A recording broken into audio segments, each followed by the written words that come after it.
Então, continuando nossos estudos sobre a transformada de Laplace, considere o circuito abaixo, né?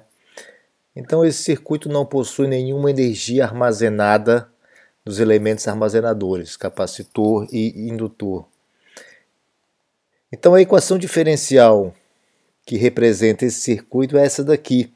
Então, qual é a grande vantagem da transformada de Laplace na solução de circuitos elétricos?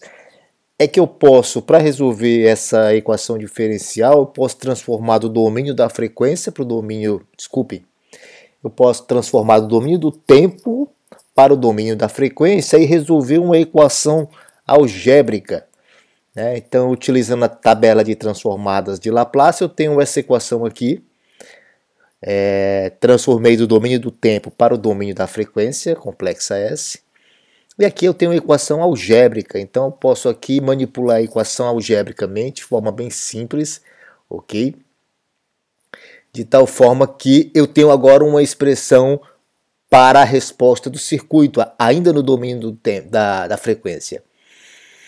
Então eu uso agora a transformada inversa de Laplace e obtenho a resposta do circuito no domínio do tempo, que é o que vai me interessar.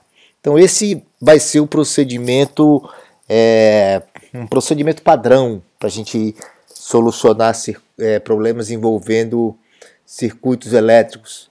A gente transforma para o domínio da frequência, resolve no domínio da frequência de forma simples e depois usa a transformada inversa de Laplace.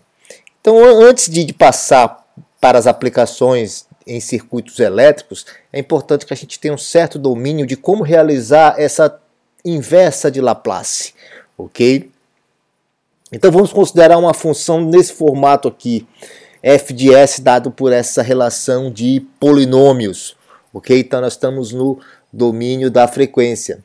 Então a função f de s é denominada uma função racional própria se m maior do que n.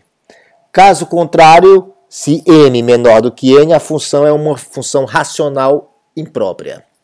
Então isso aqui é importante porque a gente vai normalmente utilizar a expansão em frações espaciais para obter a transformada inversa de Laplace. Então, somente uma função racional própria, ou seja, quando m maior do que n, pode ser expandida em uma soma de frações espaciais.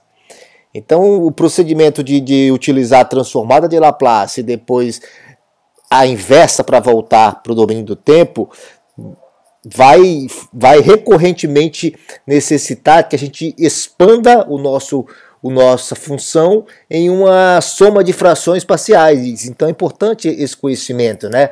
Do que é uma função racional própria, o que é uma função racional imprópria, e que somente a função racional própria pode ser expandida como uma soma de frações parciais, quando m maior do que n.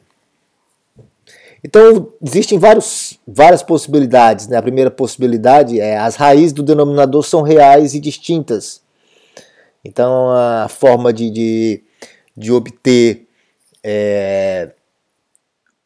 as constantes K1, K2 e K3 são aquelas que nós já vimos lá na transformada de Fourier. A segunda opção é quando as raízes do denominador são complexas e distintas, né? Então, o procedimento é o mesmo, ok? E existe a situação em que as raízes do denominador são reais e repetidas, ok?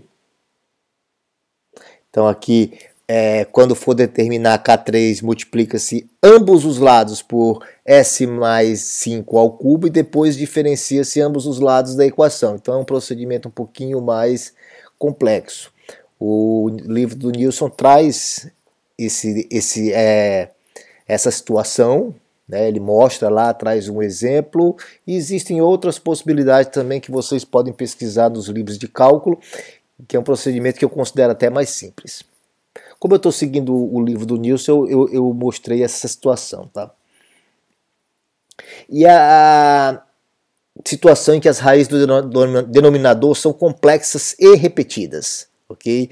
Então, nesse caso aqui, ó, eu tenho as constantes K1 e K2, e K1 e K2 asteriscos é o conjugado complexo das raízes, então eu preciso, na verdade, obter K1 e K2, né? Então é necessário avaliar apenas os valores de K1 e K2, pois os outros dois valores são conjugados. Então vamos a um exercício aqui para a gente entender. Determine a transformada inversa de Laplace dessa função, f de s. Então essa função aqui eu posso reescrevê-la, ok? E percebo que aqui eu tenho raízes complexas e repetidas. Então eu preciso somente determinar as constantes K1 e K2, porque K1 asterisco e K2 asterisco são conjugados, né? Então aqui eu obtenho o valor da constante K1, o valor da constante K2, e aqui eu tenho a expressão expandida em frações parciais, no domínio da frequência ainda, que agora sim, eu vou utilizar a transformada inversa de Laplace para obter a função no domínio do tempo, ok? Então a gente usa lá, usa as tabelas, né? Então não é necessário, em poucos casos é necessário utilizar a integral para obter a inversa, mas normalmente a gente vai cair em situações em que a gente vai usar diretamente a tabela. Então, utilizando a tabela 12.3 do Nilsson, a gente chega nessa expressão aqui para a função no domínio do tempo. Então, expansão em frações parciais, quando a função é uma função racional imprópria. Então, a gente viu que quando a função é racional imprópria, ela não possui expansão em frações parciais, mas a gente pode transformar a função racional imprópria em uma função racional própria. Então, quando o numerador possui um grau igual ou superior ao denominador, é necessário dividir o numerador pelo denominador. Então, observem esse exemplo, ó, em que eu tenho uma função racional imprópria. Então, eu posso, através dessa divisão entre numerador e denominador, aqui ela, obter, né, uma nova função g de s, e aí sim, quando eu tenho aqui a razão entre polinômios, eu tenho uma função racional própria e eu posso fazer a expansão em frações parciais, tá? Então é necessário nesses casos utilizar esse artifício.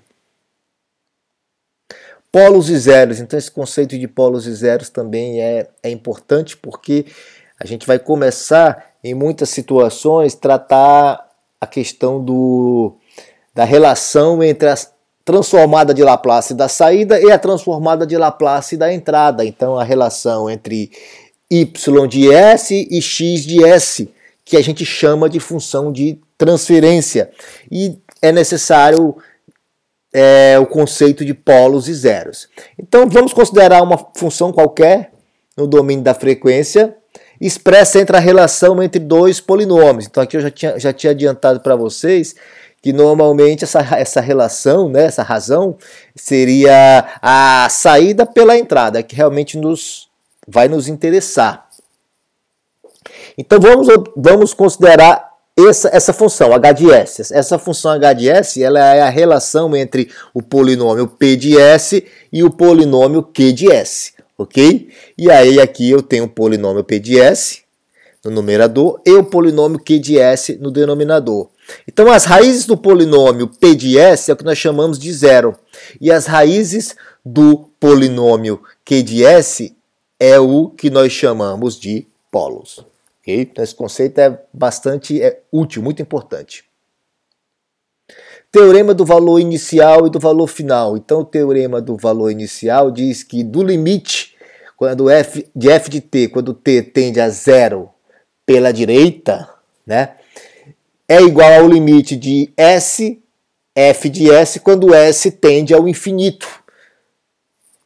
Então, isso aqui é o teorema do valor inicial. Então, o correspondente no domínio da frequência é o lado direito da equação. E o teorema do valor final diz o seguinte, que o limite de f de t, quando t tende ao infinito, é igual ao limite de s, f de s, quando s tende a zero pela direita. Vamos à prova, então, do teorema do valor inicial. Então, se eu pegar a transformada de Laplace da derivada da função, uma função f de t no domínio do tempo, né?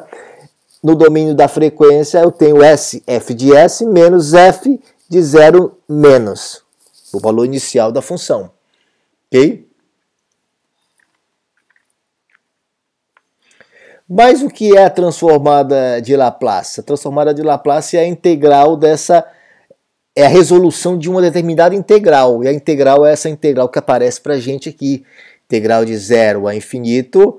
Então, se eu estou obtendo a transformada de Laplace da derivada de uma função, eu coloco a derivada de uma função, multiplicando por e elevado a menos st dt.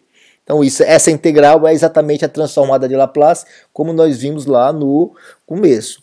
Então, eu posso aplicar o limite quando s tende a infinito. Então, eu aplico do lado esquerdo da equação e do lado direito da equação. Então, apliquei o limite aqui do lado direito da equação e do lado esquerdo também, quando s tende a infinito. Então, está claro que limite de f de 0 menos quando s tende a infinito é o próprio f de 0 menos, porque essa função aqui ela não depende de s, né? A função de 0 é a condição inicial, o valor da função em t igual a 0. E o limite da integral, eu posso agora desdobrar essa integral de tal forma que essa segunda integral aí, no limite, ela tende a 0, ok? No limite ela tende a 0 essa integral, então vai facilitar bastante. Ok, então agora eu tenho essa expressão aqui, em que esse limite que sobrou, ele passa a ser a própria função em 0 mais menos a função em 0 menos. Ok? Passa a ser a própria função em 0 mais menos a função em 0 menos. Então perceba que ambos os lados da equação aparece f de 0 menos. Então f de 0 menos vai cancelar. Então acabamos de provar o teorema do valor inicial. Ok? Prova do teorema do valor final. Então prova do teorema do valor final é obtida de forma semelhante. Okay? Então trata-se de matemática, vocês podem ir acompanhando aí o procedimento matemático e aí até chegar aqui no teorema do valor final. Então, esse vídeo aí é só o que faltava da questão teórica para a gente agora começar a aplicar em circuitos elétricos. Então até o próximo vídeo.